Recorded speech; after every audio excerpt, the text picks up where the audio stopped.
Hi everybody, welcome to English 112, Section C. My name is Lillian Ruiz, and I wanted to tell you a little bit about the course today and review the course outline and the course syllabus. As you know, this is an online class, so it's a little bit different than a face-to-face class, though what I'm trying to do is to duplicate as much as possible as what I would do in a face-to-face class. So these class videos would be the content that I would normally share with you in class, and then we'll have discussion forum questions that I'll talk about shortly, and that would try to mimic what we would do in a class discussion. And then, of course, you would have the assignments that you would normally have in a face-to-face class, but you would end up submitting them electronically. I would evaluate them and submit them back to you electronically. So what I wanted to do was to point your attention to our Moodle section, which I suspect you're on if you're watching this particular video. And you'll see that at the top, I've got several folders, the first being syllabus and other documents. And that's where I'm going to be posting any of the paper handouts that I would have been distributing in class. That includes today, which is our class syllabus, and our class outline, which happens to be the overview of what it is we're going to be doing for the semester. You'll also notice immediately beneath that, I've got a section called due dates, and all of those due dates are included in the course outline, but if you just wanted to see the due dates standing on their own, I've included them there. And I also have a folder for past class sessions. So what I'm going to do is post the current week, and then when that week has elapsed, I will remove that week from the opening page of Moodle and paste it into the past class sessions, which means that you can access all of our previous class sessions at any point throughout the semester. But I just wanted to make it easy for you to be able to see what our current week's work happens to be. And then you'll see I also have a discussion forum that will allow us to have some interaction with one another. An optional chat. So if it turns out that you ever wanted to chat with your classmates or chat with me, that would be a link that would allow you to do so in real time. And also optional Zoom. And this is where you can find my Zoom link, though of course you can always ask me, and I will be happy to meet with you at any point via Zoom or telephone or even traditional office hours if you'd like. But what I'm hoping that you're doing at this particular point is looking at the document called syllabus, because this is what I'm going to be covering for the rest of this particular video. And again, we are English 112C, and we are using Moodle, our course management system, in order to be able to interact for the course. My name is there, Lillian Ruiz. Most people call me Lillian. I'm pretty informal. Feel free to call me whatever you feel comfortable with. My phone number is there, so if I'm not in, then you can leave me a phone message. Note that I teach both face-to-face classes and also online classes as well. I do a mixture. My email, so if you wanted to contact me via email, notice it's just my surname without the first initial. So it's Ruiz, R-U-I-Z, at gcc.mass.edu. I was one of the early pioneers at GCC when email was introduced, and when that happened, it was just our surname. So very quickly, people caught on that the surname was not going to be enough. We would have to add a first initial to avoid confusion. But I started at GCC in 1993. Hard to believe, so much time has gone by. And we didn't have the kind of foresight at that time when we were being introduced to email and the internet to anticipate some of the wrinkles that we would be encountering over time. My office is in North 328A, and that's in the Inclusion and Diversity Center. And I will have in-person office hours Monday through Thursday from 12 until 1. So basically the lunch hour, unless I'm at a meeting, and then I would have a note posted that I was at a meeting. Or by appointment. Again, if you wanted to meet with me in person, certainly we can make an appointment, but we can also meet via Zoom, via telephone, whatever is most convenient for you. My mailbox happens to be on the exact opposite side of my office. That's a long story. South 321 Suite, if you ever wanted to leave me anything. The textbooks for this class, because there are textbooks for this class, the first is entitled The Bedford Introduction to Literature. I'm using the 11th edition, though, because GCC has used copies of the 11th edition. You're free to use whatever edition you want, an older edition or a newer edition. Obviously, your page numbers will be different, but you should be able to find the bulk of the readings regardless of what edition that you are using. What I'm also going to be doing is providing you with links throughout the course of the semester to the various pieces of literature that we're going to be reading over the course of the semester. So that could be something that you could access online. Unfortunately, the textbook material itself, where it talks a little bit from an editorial perspective about how to read and write literature, that isn't available online because of copyright. But many of the texts that we're going to be reading over the course of the semester, in fact, just about all of them, I've been able to find online links so that I can share that with you. Certainly, you can also use a copy from reserve from the GCC library if you are on campus, since I've put a copy on reserve. So that text obviously has, if you've looked at it, many more works than we are going to be reading. We're just going to be reading a selection of major works from short story, a selection of dramas, and finally a selection of poems as we are introduced to the idea of literature.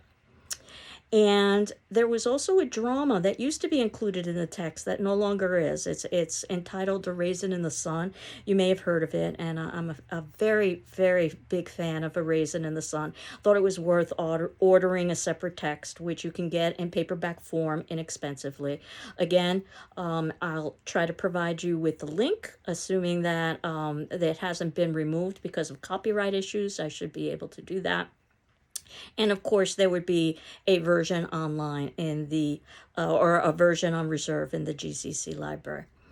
And I've also got an assumption here that it's assumed that students will have a good dictionary at the source for reference, which I assume is loaded into your computers, but having access to it and actually using it can be two separate things, because we will be doing a good amount of writing in this class as well as reading in this class. So just to remind you the course description, that this class builds and extends on the academic writing process and skills introduced in English Composition 1. Students develop close reading abilities for a variety of literary and non-literary texts, and they hone their critical thinking skills as well as research and documentation skills using a variety of texts that could include things like essays, which is mostly what we will be doing, fiction, poetry. Well, essays will be the writing that you'll be doing. The reading we'll be doing is fiction, poetry, and drama, among other texts. Writing assignments emphasize the formal, researched, and documented essay, but can include creative experiments and also literary analysis. And course readings include selections from a wide variety of authors, genres, and texts that engage students in analysis and research. And there are 3 versions of this class. You're taking English 112, which is basically an introduction to literature.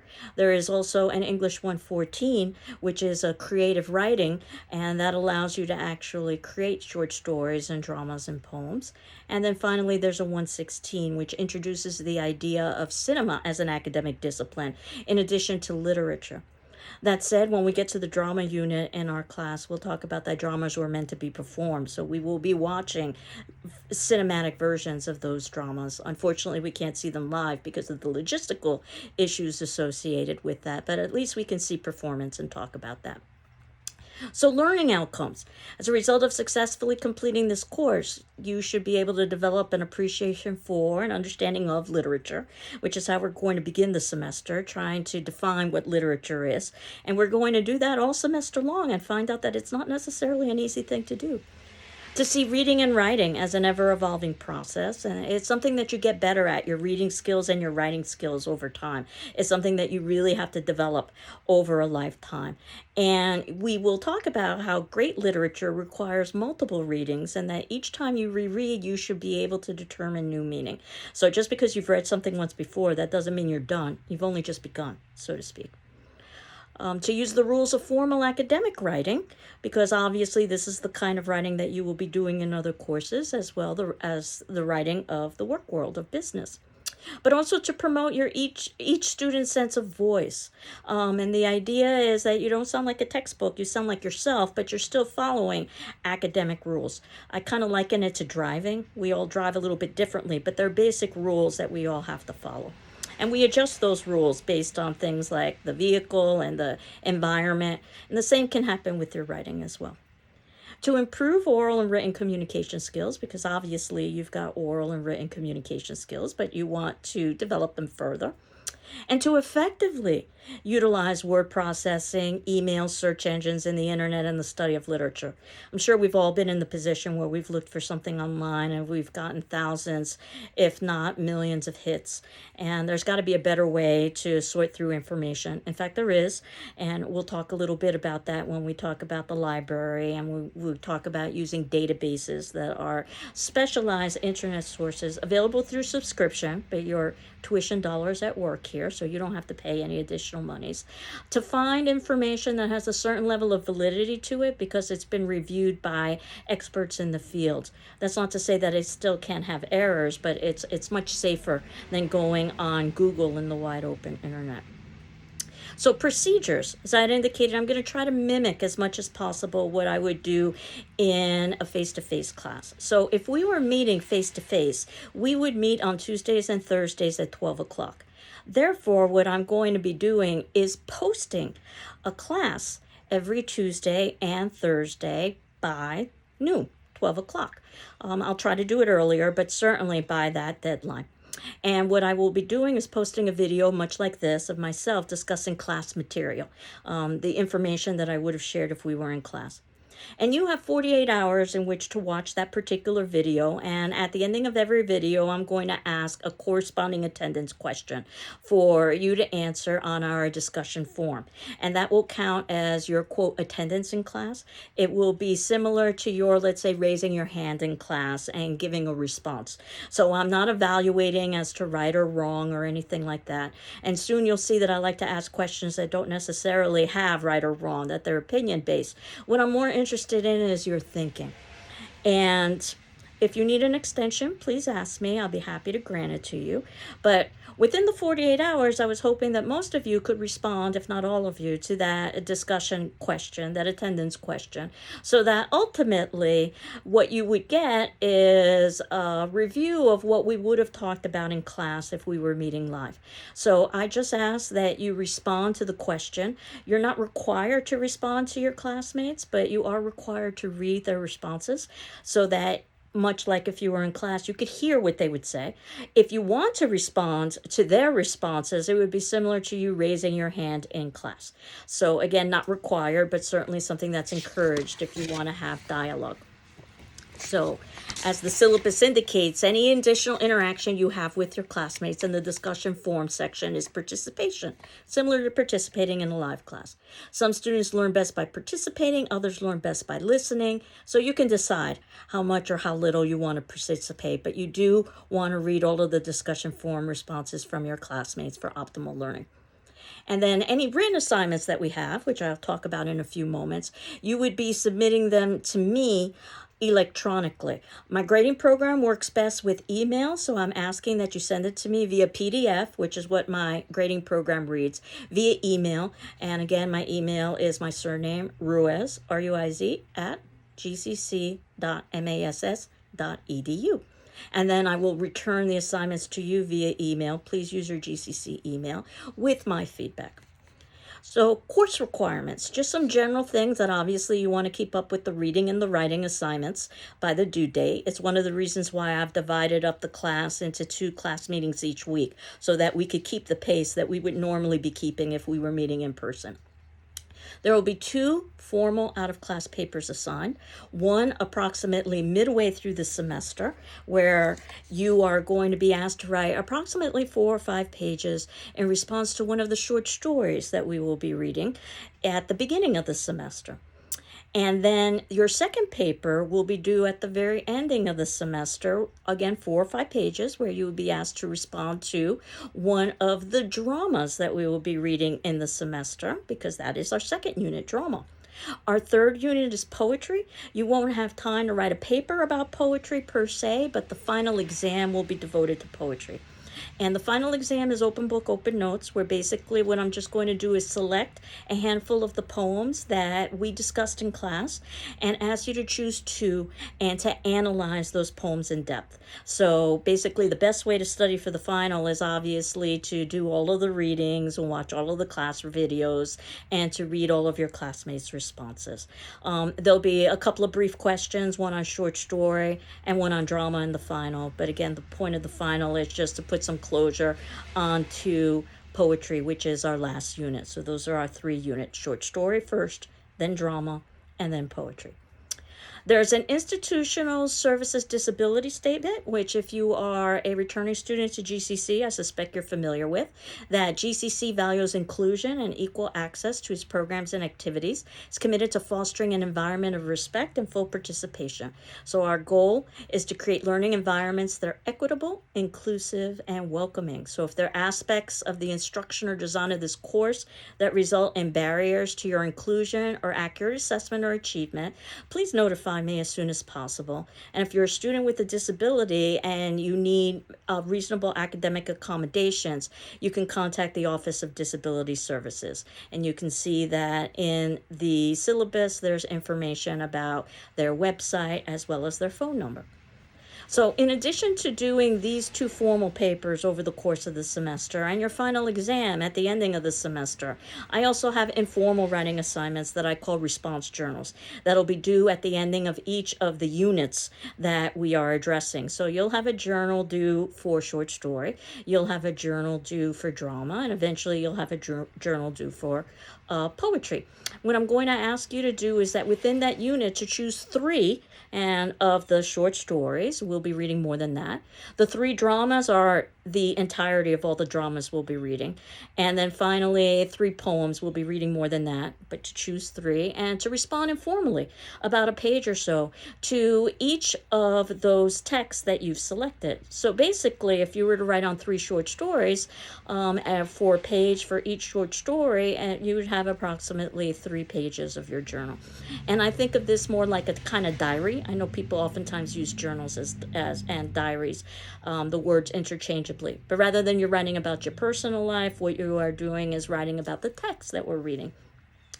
And I'm evaluating them informally on a checkmark system, for a plus being an excellent, or a check plus being very good, or a check being satisfactory.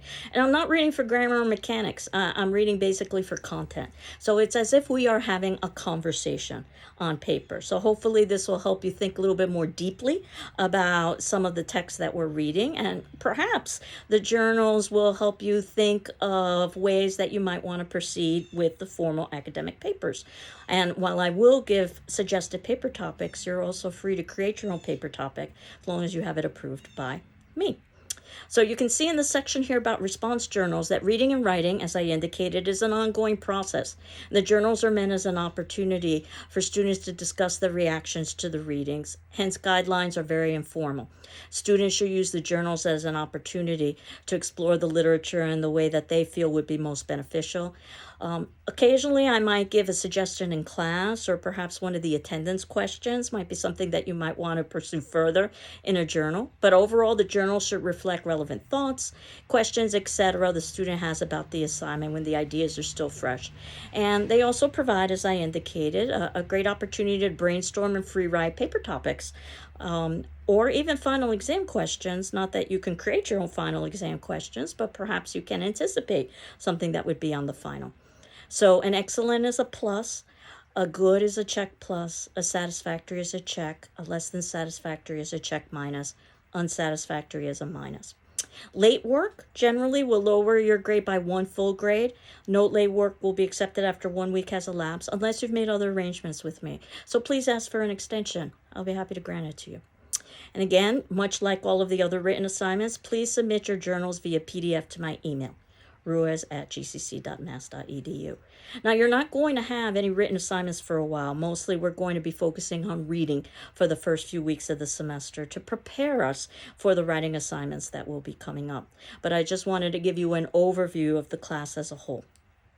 So attendance, and again, with an online class, obviously we aren't meeting face to face, but the way that I'm counting attendance is by whether or not you're answering the discussion forum questions. So class activity and discussion, which is what we're trying to mimic through the discussion forum, is extremely important, can't be made up. So you want to make sure that you are participating. Absences and latenesses could be negatively reflecting your participation grade. There is a participation grade. And excessive absences could even result in failure. You don't need to notify me if you're going to be absent for a particular class or not respond to a particular assignment, but do let me know if you're missing several in a row. And you've each got the option of missing 2 over the course of the semester, these discussion forum questions. But again, you'll have 2 discussion forum questions at each week. So at the ending of every video that I post on Tuesdays and Thursdays, there'll be a discussion forum question for you to respond to. That will be your attendance for that particular class. Again, not evaluated, just simply counted as you're being present. So consultations, you can meet with me during office hours or by appointment. And you'll see too that I've got just some information on papers, more about the logistics than anything else, that they're due on the days specified. They should be typed, double spaced, have 1-inch borders. I'm hopeful this is something that you talked about in your English 101 class, English Composition 1, which is a prerequisite to this course. And if you feel you haven't met that prerequisite, please let me know, and then we can talk about what options are good for you. It should also include a cover page. And again, if you went through English 101 and you talked about the MLA, Modern Language Association System, this probably sounds familiar to you, that you've got, you are required to type your papers and double space your papers and number your papers. And if your instructor requests, and I am requesting, that you submit in a cover page, and that would include the paper title, your name, the course and section number, my name, and the due date. Late papers, just like other late assignments, will lower your grade by 1 full grade. No late paper will be accepted after 1 week has elapsed, unless you make other arrangements with me beforehand. And please be sure to keep a copy of any paper you submit or any really important assignments that you submit for yourself. Now, you will have the option of revising the first paper, which will be due approximately midway through the semester, because I see the first paper as a kind of learning opportunity. As I indicated, it'll be about a 4 to 5 page paper that is responding to one of the short stories. Not necessarily a research paper, but a critical analysis that you are analyzing on your own what the short story is. That said, if you have your heart set on a research paper, we can negotiate. But one of the goals that I have this semester is to make sure that you are getting some skills on how to analyze literature on your own, not just necessarily looking up what other people have said about those pieces of literature. And I will evaluate that not on a checkmark system like the journals, but on a letter system, your traditional A, B, C. And I will put comments for grammar mechanics as well as comments for content, unlike the journals, which is not evaluated for grammar and mechanics. If you're content with your grade, you're done there. But if it turns out that you wanted to earn a higher grade, you could take my comments into account and do a revision of that first paper.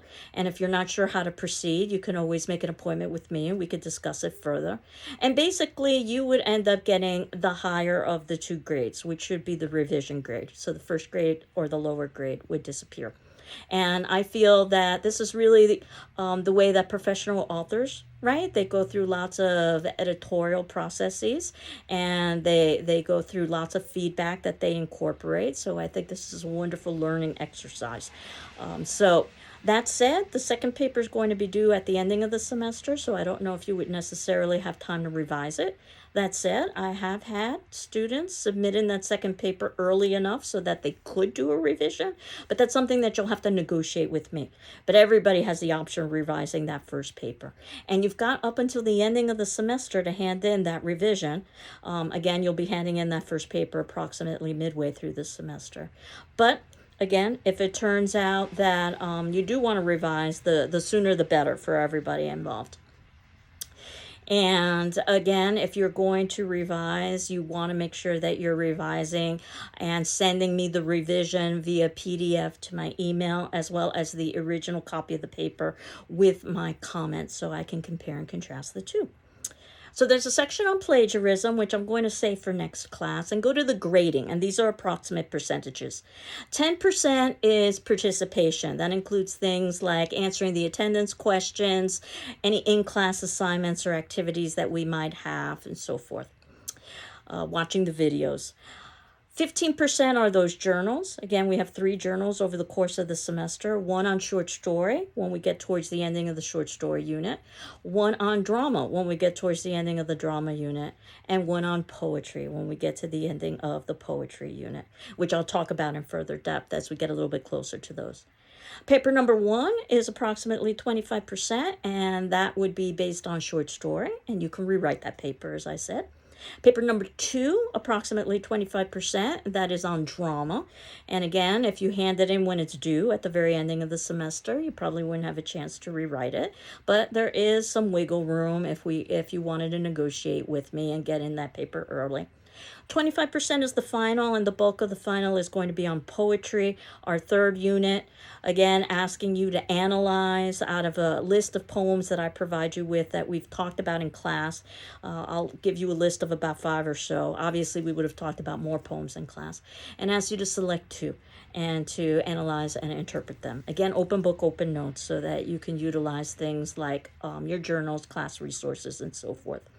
And then I have a section here on criteria for essay evaluation, what an A looks like, a B, a C. So I'm going to save that until that becomes a little bit more applicable later on in the semester.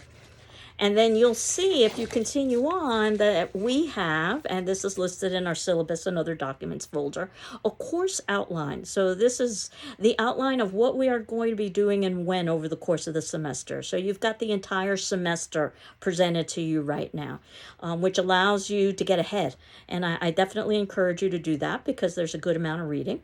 And notice that dates and assignments may be subject to change. So there's a little bit of a disclaimer there, depending on what happens over the course of the semester. And assigned readings should be completed before the dates indicated. So this gives you an idea of what I'm going to be discussing on that particular date and what I'm going to be asking you about in your discussion question during that particular date. So you can see today was pretty straightforward, was the introduction, where I just basically introduced myself and I introduced the class as a whole. As you can probably guess, I'm an English instructor, but I also teach public speaking classes, and I also teach media and popular culture classes. So I have a diverse range of interests.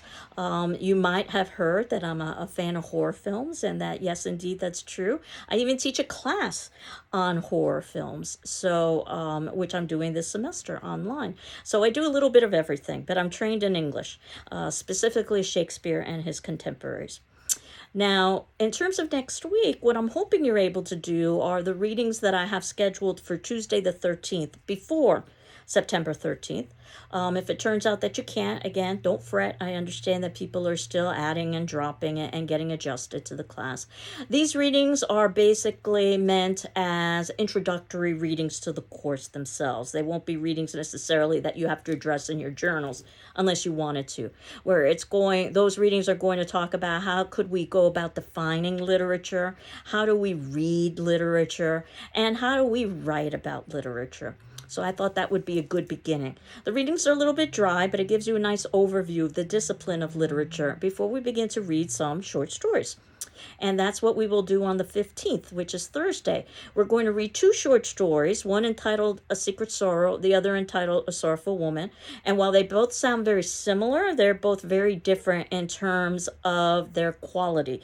One of the things we're going to try to examine is how do we determine quality in a piece of literature. And then on week 3, on the 20th, we'll read a short story called The Story of an Hour, which you might be familiar with. It's a very short story, only about a page and a half long or so. Literally is the story of someone's hour, a life-changing hour. We'll continue to read selections in the text. Again, these are the selections you wouldn't be able to find online, but the short stories, such as The Story of an Hour, I'll provide you links with that you could find online. So we'll continue with readings from the textbook, such as what is the reading and the writing process and how do we incorporate that into our reading and writing. On the 22nd, we'll read a short story called A Rose for Emily, which you might have heard of. And I'm trying to find a mixture of some older stories and some more contemporary stories, a mixture of some male and female authors. I wanted also to talk a little bit about canon, those works that are considered by scholars and critics to be worthy of academic study. A Rose for Emily, written by William Faulkner, is definitely considered to be one of those canonical texts. And there's even an interview afterwards from the author called On a Rose, what he was thinking when he wrote the story. So I thought that would be very interesting. And then I have a rather odd assignment that says Skim Glossary of Literary Terms. And by skim, I mean skim. I don't expect you to read the glossary, but I wanted you to be aware that there is a glossary of literary terms and their definitions right in the back of your textbook. Certainly, this is something you can look up online as well, but this is very convenient if you needed to look up a term very quickly. On the 27th, we'll read a short story called Young Goodman Brown by Nathaniel Hawthorne, an older text, but it's set in New England, specifically Massachusetts. So I wanted to talk about that since we obviously have a connection to that. Soldier's Home, and that is by Ernest Hemingway, and that was written a little bit more recently in the 1900s as opposed to the 1800s. And finally, a short story called Battle Royal from a novel entitled Invisible Man, not The Invisible Man, not the science fiction story, but Invisible Man. And I wish we had the time to read a novel. We don't, but we can at least read the first chapter of that novel, which was initially published as a short story, and it's entitled Battle Royal. And then we will finish up our unit by reading Girl by Jamaica Kincaid.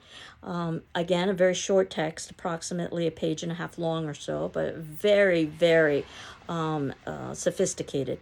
And finally, we'll end with a short story that you may or may not have heard of, Popular Mechanics by Raymond Carver. That also is quite short, a couple of pages long or so. So obviously we could spend the whole semester long reading short stories, but that puts us at the ending of September. So I wanted to put some closure onto short story, and that's around the time your first journal will be due. You can certainly hand in your journals earlier, which we'll talk about as the semester progresses. But by that point, we should have finished reading all of the short stories so that you can select 3 short stories to write approximately a page or so on for each of those short stories to submit as your journals. And then you can see I've incorporated some catch-up classes in there in the event that we would need them. And in week 5, approximately the 6th of October, is when we begin talking about drama. And we will do the same thing with drama that we did with short story. Well, we had to define what short story is and how do we read it. We'll define what drama is and how do we read it and how do we watch it. And those are 2 different things. And we'll talk a little bit about our first drama, which happens to be a drama that you might have heard of before by Sophocles, entitled Oedipus the King. Very old drama, 430 BC Greece. We'll talk about why it is that we read something that's that old in another language. Obviously, we're reading an English translation. I don't expect you to read it in the original Greek. And how and why that drama is so important, understanding what drama is. And again, in addition to reading the drama and talking about it, we'll also watch a performance. And you'll notice that we've got several classes devoted to Oedipus because dramas are longer. So what I wanted to do is to spend approximately a couple of weeks on each of the dramas so that we could talk about them and also watch performance. When we get to the drama section, we'll talk about how it's ideal if you've read the drama in its entirety before we begin the drama section, though I know that that isn't always necessarily a possibility, but it's easier definitely to talk about the drama as a holistic unit rather than talking about it piecemeal. And then we will talk about Shakespeare, and I do teach Shakespeare, and I'm hopeful that, if nothing else, that at the ending of our Shakespearean play, that Shakespeare might seem a little bit less daunting to you. I know Shakespeare comes with a lot of baggage, and I oftentimes say that Shakespeare really is all about sex and violence when you get down to it. And yes, the language might sound a little bit archaic and distant, but it is very similar to the language we use today. So after a while, you begin to pick up the patterns of the language. You just have to read it. And ultimately, as is true with all dramas, they're meant to be performed, not just read. So we'll watch a performance as well. Now, since Oedipus the King is a very famous tragedy, and in fact, many of the short stories are quite tragic. We'll talk about some of the reasons why when we talk about literature. I wanted to lighten things up a little bit. Midsummer Night's Dream, if you are familiar with the Shakespearean play, is a comedy. And we'll talk about what a comedy means during Shakespeare's time, what it means in today's time. And we will devote approximately 2 weeks or so to A Midsummer Night's Dream, to reading it and also watching performance. And then finally, we'll end with the more contemporary drama that I had ordered as a separate text, A Raisin in the Sun, and that is by Lorraine Hansberry. It was written in 1959 and set in the United States, so this is going to be more our time period. I suspect this is the drama that probably is going to be more familiar to you. And it's a wonderful character examination. And again, we will watch performance as well as reading the drama itself. One doesn't substitute for the other. They both complement one another. And we'll do that for approximately a couple of weeks, and that would put us into approximately the 22nd of November, which is around the time that your second journal would be due on 3 dramas, the first being Oedipus the King, about a page or so response, the second being on A Midsummer Night's Dream, about a page or so, and the third being on A Raisin in the Sun, about a page or so of informal responses. So about 3 pages total. Again, you can hand that in early.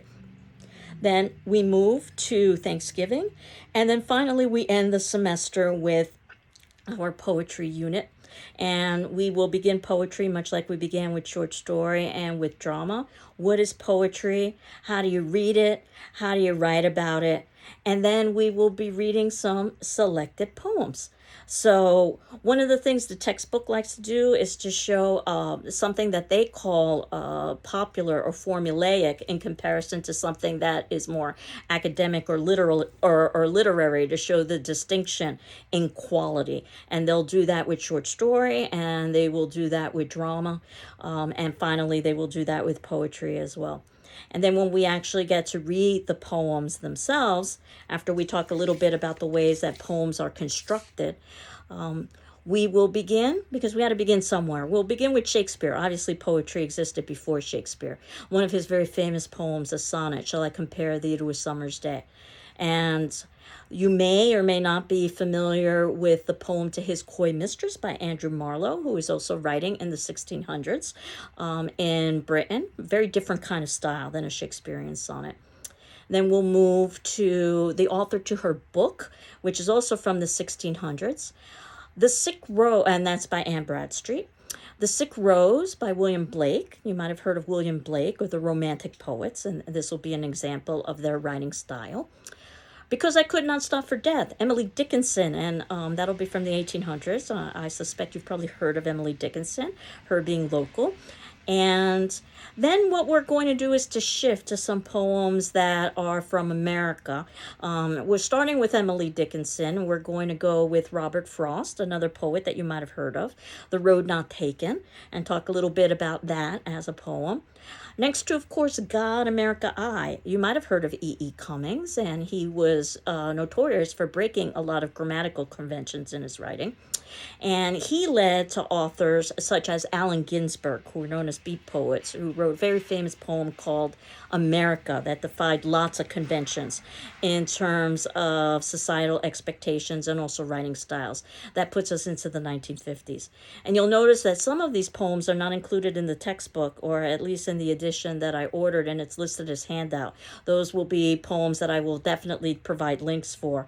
But as I indicated, I should be able to get links for just about all of the pieces of literature, unless they happen to be removed because of a copyright violation. But I've been able to find them in the past. The Lover Not Taken, and that is a poem from 1984, so I'm getting a little bit more contemporary, by Farley. Coca-Cola and Coco Frio, a poem by a poet named Martin Espada that you may or may not heard of, but he teaches at UMass Amherst. So I wanted to talk a little bit about that. And then lastly, I wanted to end with a poem from 2021 that I'm hoping that you are familiar with, The Hill We Climb by Amanda Gorman, which she recited at the inauguration. And this puts us into approximately the 15th of December, where you'd have your third journal due, where you are selecting 3 poems. And I would collect that and get that back to you before the final examination. So if we were meeting again on Tuesday and Thursday at 12, which is normally when I would teach this class, our final would be for Thursday, 12/22 at 1 p.m. So that's when I'm going to post our final and give you 24 hours in which to respond to the final. If we were meeting in class, you'd have 2 hours to respond to the final, but I'll give you a day. Again, I don't expect you to put in more than 2 or so hours of work because it's supposed to be a kind of synthesis of everything that we've talked about in the class. So I hope that this gives you an idea of what the semester is going to be about and how we're going to be proceeding next week. The only thing that's left would be our attendance question for today. So if we were meeting in person, we would have some sort of introductory activity where we would talk a little bit about ourselves. So that's what I'm going to try to duplicate on our discussion forum for today. I just ask that you introduce yourself briefly to your classmates. Feel free to upload things such as pictures or videos if you wanted to, but not required to. But that response will serve as your quote attendance for today. And certainly if you've got any questions or concerns about anything I've covered or anything that I didn't cover, please contact me. You can always contact me via email, or you can contact me in person in my office hours or make an appointment. Or you can always set up a phone appointment or a Zoom appointment, and we can meet that way as well. So I hope you're doing well. I'm doing well, and we will continue on next class, grappling with the idea of what is literature. Take care. Bye-bye.